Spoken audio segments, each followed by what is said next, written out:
blasphemy to me. We're going to insult him by saying that there are 92 players in the National Basketball Association better than Kobe Bryant? The numbers don't just whisper that Kobe Bryant is the 93rd ranked player. They scream that he should be the 93rd ranked player.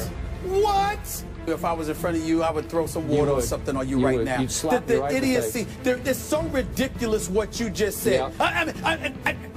I can't believe that I'm having this discussion with you. I just can't believe this. You are using the eye test, but you are seeing with your heart because you still love what Kobe used to be. That poll is a joke. That poll is disgraceful. That poll, I have no association with it. I don't care if ESPN's name is on it. It is no excuse. Kobe Bryant done 92 players in the NBA better than Kobe Bryant. The blasphemy that comes out of your mouth sometimes. I don't even understand you right now. Ooh, tell us how you really feel. TGIF, happy Friday, everybody. Thanks for joining us here on First Take. Molly Karam here with you. Skip Bayless is in New York. Stephen A. is in Philly. Gentlemen, good morning. What's up? Stephen A. Smith, you know, for once, it might be good that you're actually whatever miles you are away from me and we're not across from each other at the desk, because I think this is about to get heated. Well, I think you need to understand, and the American public needs to recognize that you're not in Bristol today, which is where you usually are, because you were banned. You were banned from Bristol headquarters due to this, the idiotic arguments that you were making just yesterday. Everybody knows that, so they told you you're allowed to show up on the air.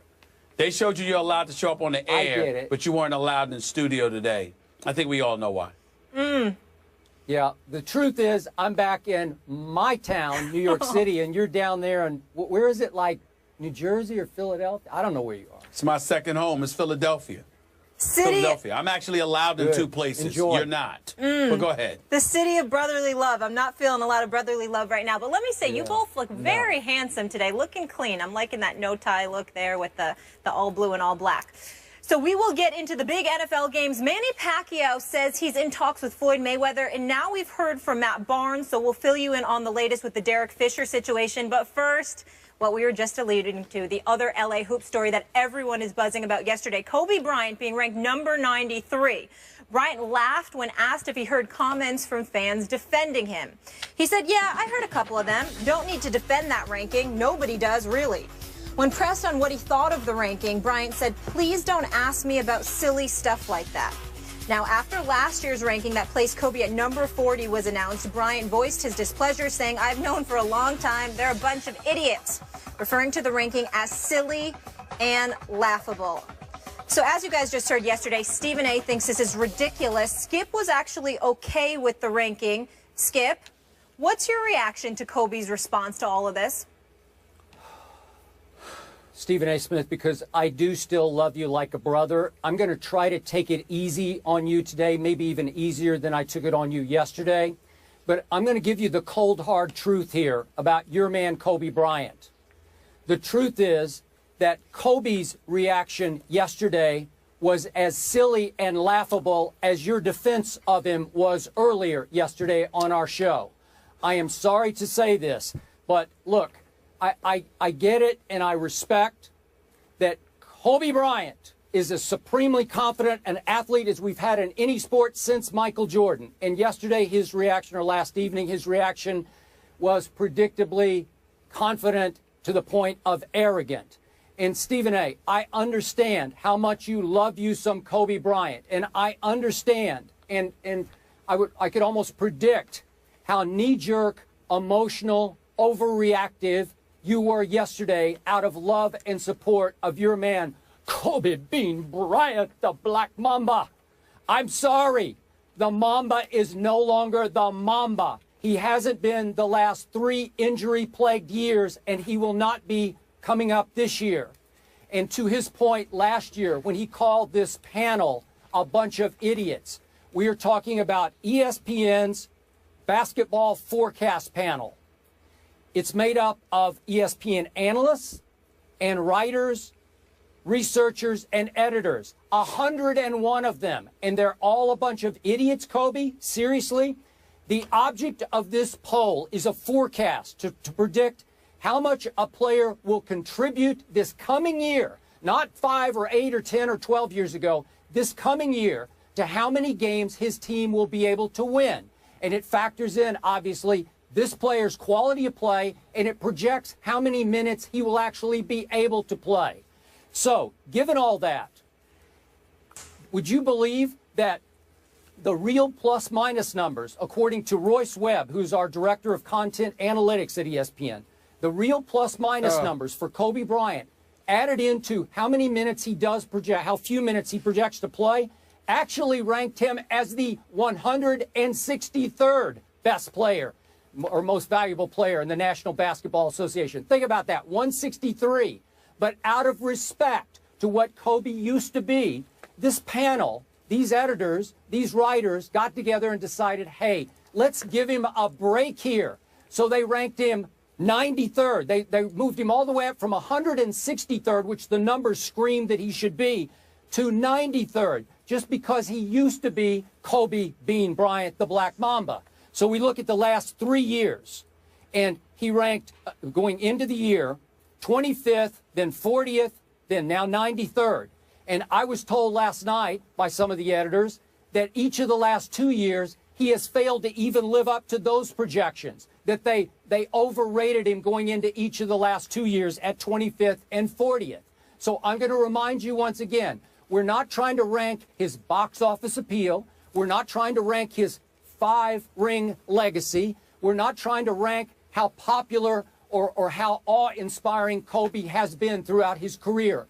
It's simply the numbers predicting how much he will add to his team, and it predicts that he will add about 2 wins this year for the LA Lakers. I rest my case, and more importantly, I rest ESPN's panel's case.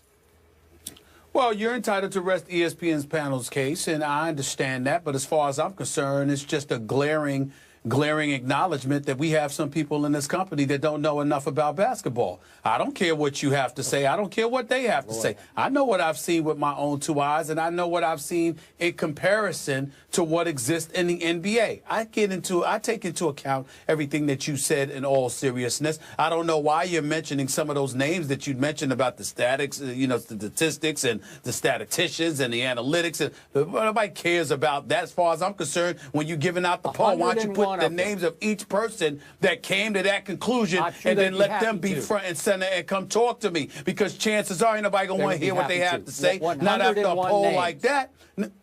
All right, that's fine. And I'm telling you, I'm dismissing 101 names. I don't care what they have to say. It's nonsense to me. It makes absolutely no sense. Anybody with 2 eyes and something close to 20/20 vision can see that that's absolutely ludicrous, and you're not taking an abundance of things into consideration. Of course, you want to sit there and say, well, Kobe only adds about 2 more wins. Well, why is that?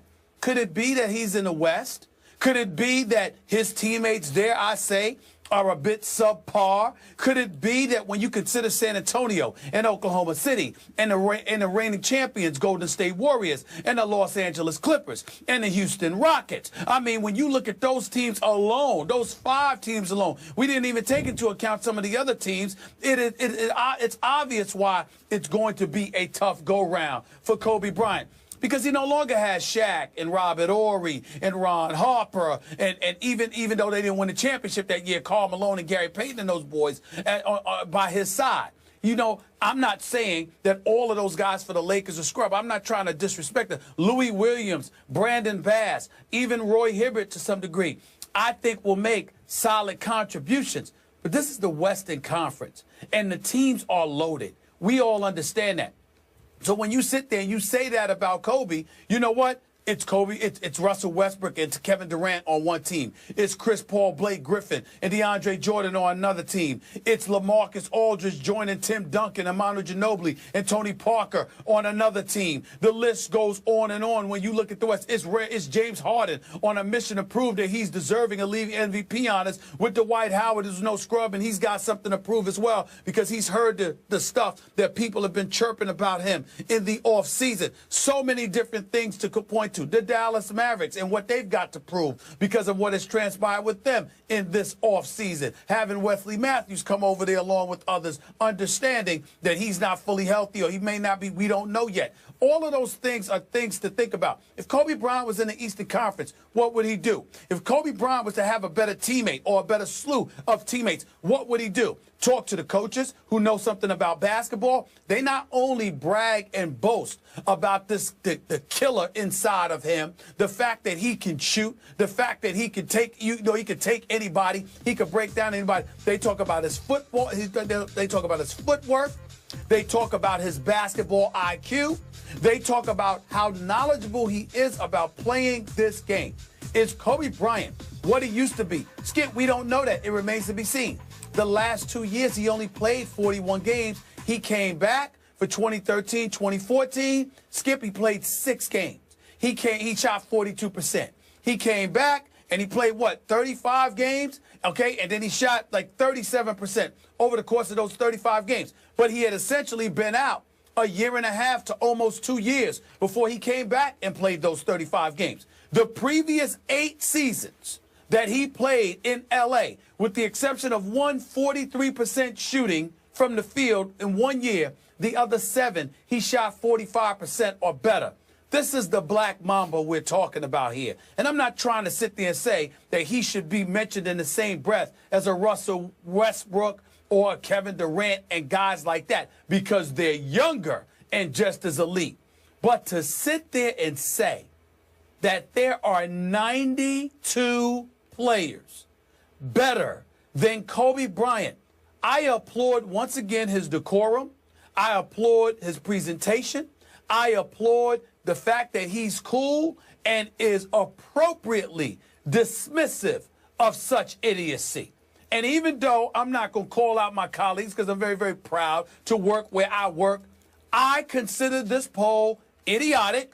I have nothing to do with it. And anybody that sits there and says, well, ESPN's poll said, just make sure you emphasize that Stephen A. Smith, or as you affectionately call me, Stephen Naismith, has absolutely, positively nothing to do with this poll. They didn't ask me. They didn't consult with me. Not that they have to. They did what they did. I have nothing to do with this. I am separate and apart from this, because if there's one thing I know, it's basketball. And there's no way in hell that there are 92 players in the world better than Kobe Bryant. I don't even think there's 92 players in the NBA better than Charles Barkley right now. And he just came off of hip surgery. I mean, give me a break. It's ridiculous. It's just ridiculous. Stephen Naismith, the inventor of basketball as we know it today. Let me ask you this. I can go with that. Are there not 2 ends of the basketball floor? You play offense, then you have to play this thing called defense. Am I right about that? What's your point? What's your point about that? My point is, last year, the numbers said Kobe Bryant was the 25th worst defender in the entire NBA. And by the way, speaking of offense, last year, for the 172 players who took 500 or more shots, 172 players, 500 or more shots, only 1 player shot a worse percentage in the entire NBA, Trey Burke of the Utah Jazz. That's the Kobe Bean Bryant, who used to be the Black Mamba. Hold on. That's not a fair argument, because I concede to you that the last 2 years haven't been ideal. But he only played 6 games 1 year and less than half the games the next, because he was recovering from injury each time. And anybody knows, Skip, particularly when you are an offensive-minded player, that when you're healing from an injury, you're usually going to take the breaks on a defensive end of the floor. That's what you're going to do, because your success, particularly when you are box office like Kobe, is predicated on what you do offensively. If Kobe Bryant had went out there and shut down folks but couldn't score a damn basket, we would sit there and say he's done. I'm not saying that their defensive stats and what have you aren't accurate. I'm saying they're not taking the intangibles into consideration. And what I find so insulting about what you say and what anybody who thinks like you says and what this ridiculous, idiotic, stupid poll says is that y'all are not taking those things into account for somebody like Kobe. Kobe Bryant doesn't cheat the game. Kobe Bryant, he ain't perfect. I think he could do a better job of ingratiating himself with his teammates sometimes. We all understand that. We understand that some of the times, he gets hungry. He wants to get fed. The players are turned off by it. We've heard all of those things from players over the course of time, privately or publicly. But in terms of his skill set and what he has meant to the game of basketball and what he does on the basketball court, you know good and damn well that if we're talking about Kobe Bryant here, and he's taking plays off, or he ain't doing what he's capable of doing, you know that has a lot to do with him trying to find his rhythm, get his health back, and all of that other stuff. This is not some typical player, Skip Bayless. I'm talking work ethic now. This is not some typical player. Even you have to admit there is nobody that cares more about the game and about being great completely at it agree. Than Kobe Bryant. No. So that's the point. No, not even beginning to suggest that. We're talking about what will your body allow you to do at 37, coming off multiple serious injuries. Can you suddenly snap back to being one of the best defensive players as he was for about 12 straight years? No, he can't. He's not going to be capable. You've seen what's happened over the last 3 years. That's fair. That's fair if that's what they're saying. What I'm saying is they're talking like even if Kobe Bryant is healthy, because he's 37 years of age, he's not what he's used to be. He's done. I'm saying to you, tell me that you don't believe he's going to ever be healthy again, and I'll concede that because that's possible. Don't talk to me like if Kobe Bryant is 100%, that because he's 37, Father Time is here, and he can no longer do damage in the NBA, and there are 92 players better. If Kobe Bryant is healthy, even at the age of 37, he deserves far more respect than that. That's all I'm saying. Okay, but seriously, after a human being has suffered that many serious injuries at that advanced age, how healthy can he get? Even if he gets to, by his today's standards, 100% healthy, it will be about 70% of what he used to be because they have taken a toll on his body. And I'm telling you that at 70%, because of his ability to shoot a perimeter shot, combined with the lack of basketball IQ, most players in the NBA have, not the superstars, but most second, third tier players. There is no way on earth there are 92 players better than Kobe Bryant. That is ridiculous. Okay, here's the problem. And here's I what believe the poll is embarrassing. No, Here's the truth, Stephen A. What do your eyes tell you over the last 3 years? Kobe Bryant has become, at this late stage and age, not much more than a jump shooter. Is that fair? He scores very few points of his points in the paint Ray anymore. Allen's a jump shooter, too. Don't you want him? He's not capable. Okay? Ray Allen's a jump shooter, too. Don't you want him? Wait a second. He's become an extremely high-volume, low-percentage distance jump shooter. That's not a recipe for great success. Six of the last 8 years, he's led this league in shots attempted. He's going to jack up the basketball. We all know that. We accept that. He's not going to make that many of them. He's going to hurt his team that way, in many cases, more than he helps it. I'm sorry. Okay. Guys, we got to... You'll see. We got to agree to disagree here on Kobe's ranking of 93rd, the 93rd best player in the NBA. This, of course, is his 20th season as a Laker, the most seasons for any player for any team in NBA history. Pretty impressive. Now to